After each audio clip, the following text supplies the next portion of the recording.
Hello friends, welcome to the world of knowledge अल्फता classes. मैं हूं आपका दोस्त आरिश अमीन। फ्रेंड, जैसा कि आप देख रहे हैं थंबनेल फ्रेंड्स, दृक्षा हिस्सा 2 क्लास 10th के सभी चैप्टर्स के सॉल्यूशन वीडियो की सीरीज़ कर रहे हैं, जिसमें हमने फर्स्ट चैप्टर को कंप्लीट किया। अगर आपने नहीं देखा है तो डिस्क्रिप्शन में लिंक प्रोवाइडेड, आप वहाँ से देख सकते हैं। आज का हमारा टॉपिक है चैप्टर 2 जो है भाभी जान, जिसको सुहेल अजीम आबादी ने लिखा है। फ्रेंड्स, कंप्लीट सॉल्यूशन देखेंगे फ्रेंड्स, पूरा चैप्टर को समझेंगे और एंड तक वीडियो को देखिएगा। वीडियो पसंद आए तो वीडियो को लाइक कीजिएगा, सभी प्रश्नों के हल इसमें आपको मिल जाएंगे।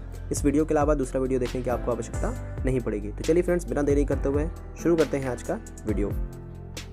आज हम लोग 10th क्लास का सेकेंड चैप्टर पढ़ेंगे जो है भाभी जान, जिसको लिखा है सुहेल अजीम आबादी ने। सुहेल अजीम आबादी।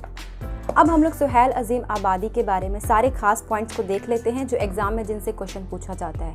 सुहेल अजीम आबादी ने ये जो भाभी जान लिखा है, ये एक मुख्तसर अफसाना है।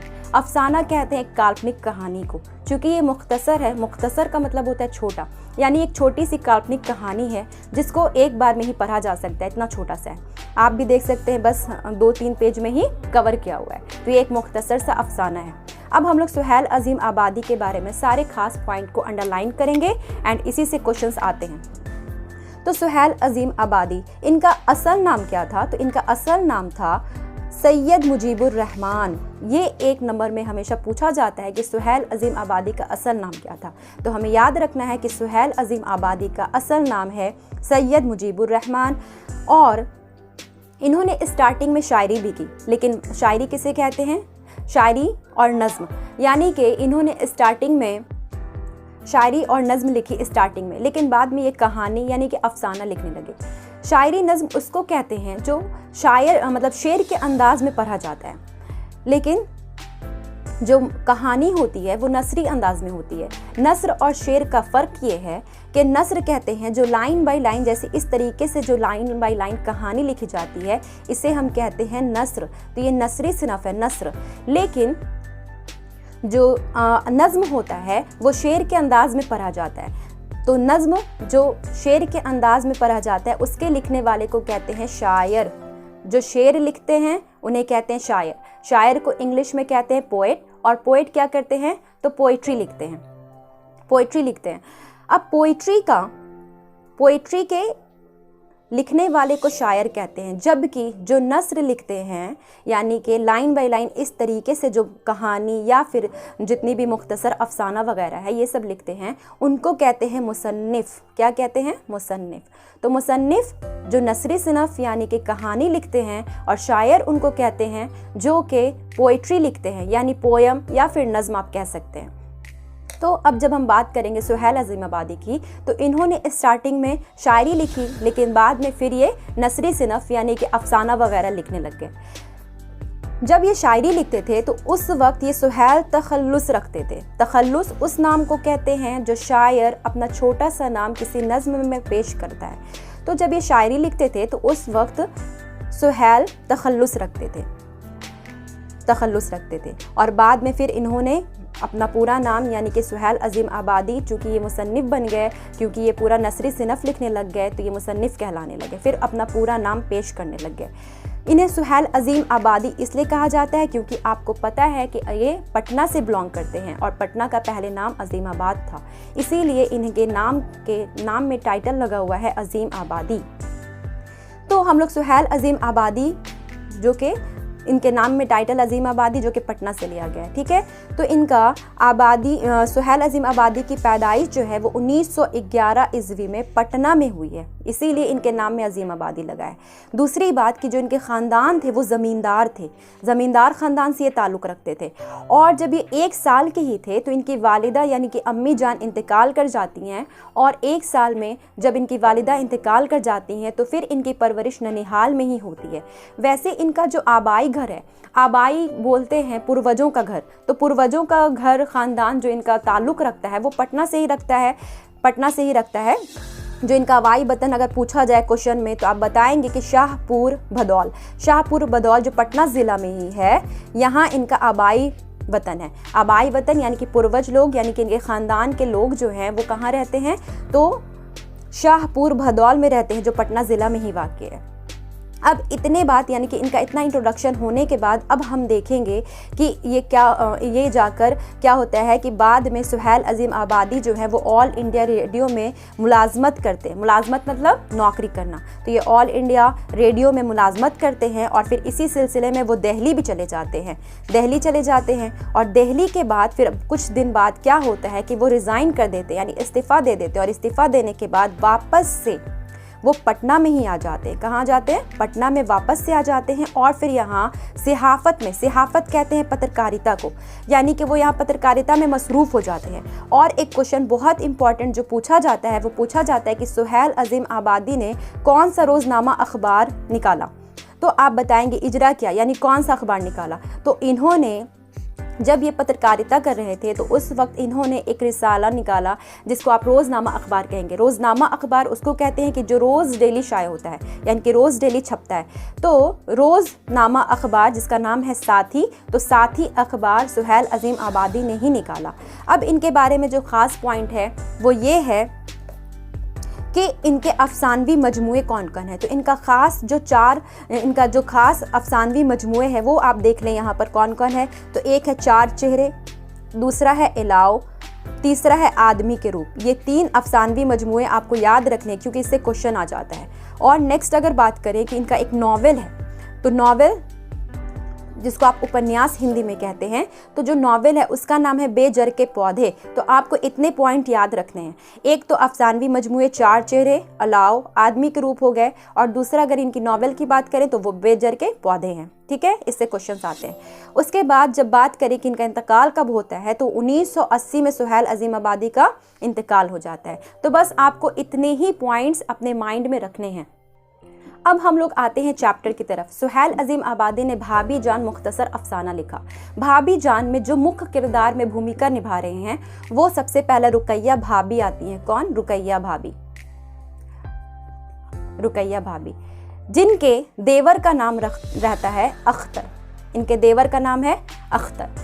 अब ये रुकैया भाभी जो हैं बहुत ही ज़्यादा मोहब्बतदार, इखलाकमंद हैं और हमेशा दूसरों की मदद करने के लिए सबसे आगे रहती हैं। खुद इनकी ज़िंदगी बहुत ही ज़्यादा तंगदस्ती में गुजरती है, लेकिन उसके बावजूद भी ये हमेशा दूसरों की मदद करती हैं। जब भी किसी की शादी वगैरह होती है तो उसमें खर्च करती हैं। बहुत सारे लोगों का जिम्मेदारी अपने ऊपर ली रहती हैं। कुछ लोगों को पढ़ाती हैं और ख़ासकर इनके जो देवर हैं अख्तर, उनका भी जिम्मेदारी इन्हीं के ऊपर है। उनकी देखभाल वगैरह करना भी इन्हीं के ऊपर है। तो ये रुकैया भाभी जो है बहुत ही ज़्यादा इखलाकमंद और मोहब्बतदार हैं। जब आप चैप्टर को समझेंगे तो आप भी महसूस करेंगे कि हाँ, रुकैया भाभी कितनी ज़्यादा इसारे कुर्बानी की एक नमूना है, जो बहुत ही ज़्यादा खुद को एक। अब रुकैया भाभी के शौहर के बारे में बात करेंगे। तो रुकैया भाभी के जो शौहर हैं वो पॉलिटिकल लीडर हैं, यानी कि पॉलिटिक्स को उर्दू में कहते हैं सियासत। तो वो हमेशा सियासत के कामों में लगे रहते हैं, जिसकी वजह से उन्हें बार बार जेल भी जाना पड़ता है। कभी उन पर कोई दूसरा केस दर्ज हो जाता है, कभी दूसरा। तो इस सिलसिले में उन्हें बार बार जो वक्त है वो जेल में ही बिताना पड़ता है। अब जब घर का जो मेन मर्द है वही जेल में रहेगा तो सारा तंगदस्ती तो जाहिर है होना।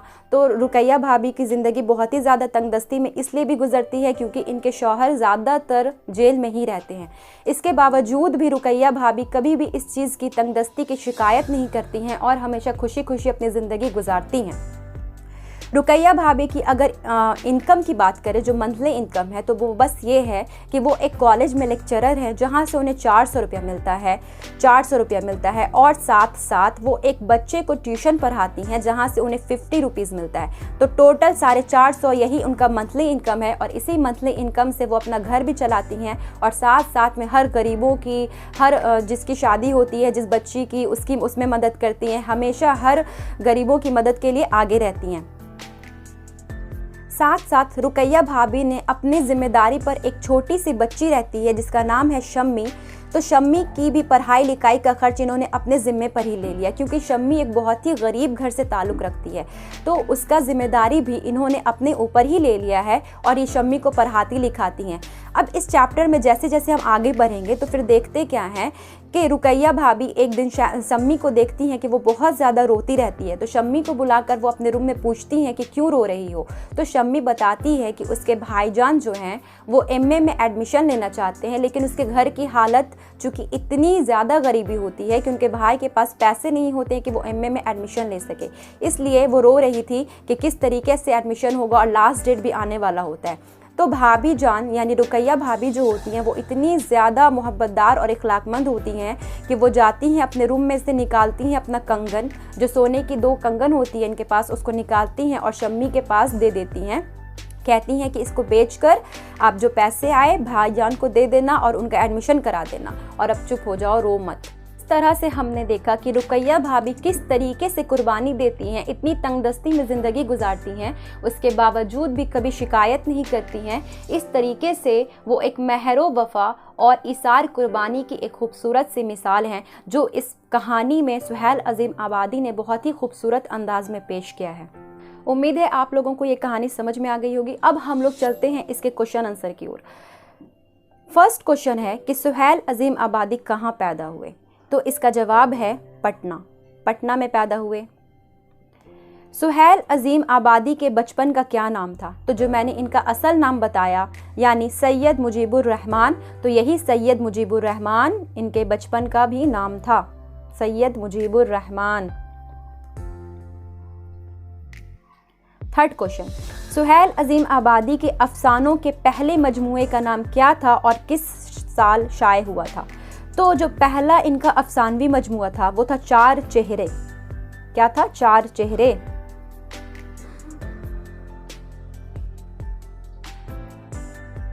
जो कि 1934 ईस्वी में शाये हुआ था, 1934 में शाये हुआ था। उसके बाद फोर्थ क्वेश्चन है, सुहेल अज़ीम आबादी की इब्तिदाई तालीम किस मदरसे में हुई थी? तो इनकी इब्तिदाई तालीम जहाँ इनका आबाई वतन था, यानी कि जहाँ इनके पूर्वज पूरे ख़ानदान रहते थे, उसी जगह एक मदरसा था, तो शाहपुर भदौल के मदरसे से हुई थी। शाहपुर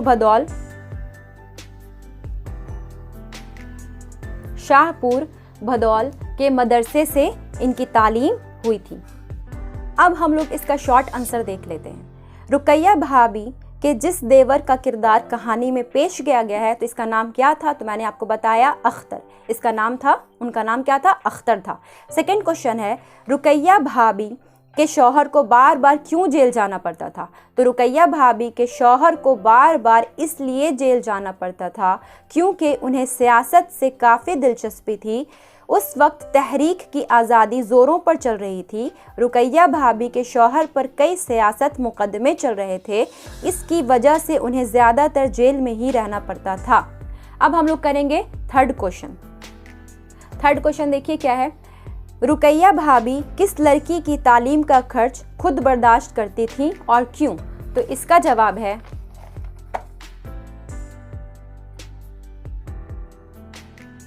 रुकैया भाभी शम्मी नाम की एक लड़की की तालीम का खर्च खुद बर्दाश्त करती थी, इसलिए कि शम्मी बहुत गरीब लड़की थी और उसे पढ़ने का बहुत शौक था, लेकिन गुर्बत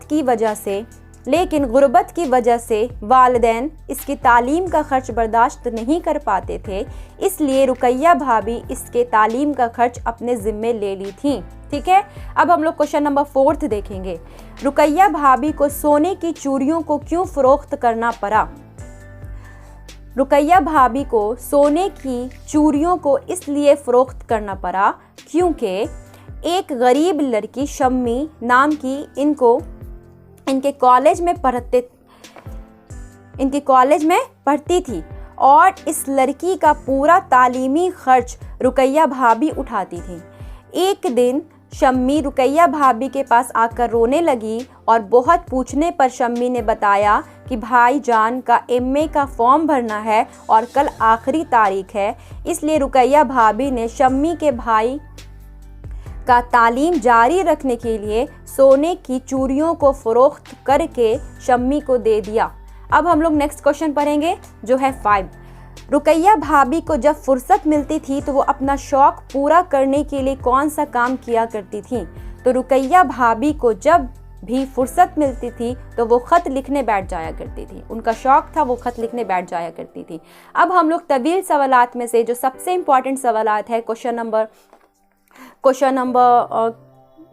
1 वही करेंगे, आप लोग देख लीजिए। रुकैया भाभी का सरापा कम अज़ कम 10 जुमलों में तहरीर करें। यानी रुकैया भाभी के किरदार के बारे में आपको 10 जुमलों में बताना है कि उनका कैसा था पूरा किरदार। तो हम लोग यहाँ से देखेंगे, सुहैल अज़ीम आबादी की कहानी भाभी जान में रुकैया भाभी एक महरो वफ़ा और ईसार व कुर्बानी की एक खूबसूरत मिसाल हैं। कहानी में इनकी पूरी शख्सियत एक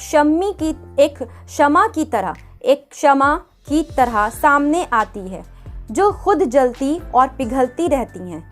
और एक वक्त ऐसा आता है जब इसका वजूद ख़त्म हो जाता है, लेकिन इसकी रोशनी से कितने ज़हन मनव्वर होते रहते हैं। रुकैया भाभी पर घर के तमाम जिम्मेदारियां थीं। बच्चों की तालीम, वक्त पर इनके खाने पीने का इंतज़ाम, अपने देवर की खातिरदारी रुकैया भाभी खुद ही करती थीं। वो हमेशा माली दुश्वारियों से दो चार रहती थीं। वो अपने कॉलेज में लेक्चरर थीं, वहाँ से इनको सिर्फ 400 रुपये मिलते थे। रुकैया भाभी तमाम दुश्वारियों के बाद भी अपना हौसला नहीं खोती थीं। उन्होंने कभी अपना हौसला नहीं खोया और तन्हा सारे गम झेलती रहीं और गमों के दरमियान खुश रहना सीख लिया था। इस तरह से रुकैया भाभी हमारे दिलों में अपना एक मुस्तकिम मुकाम बना गईं।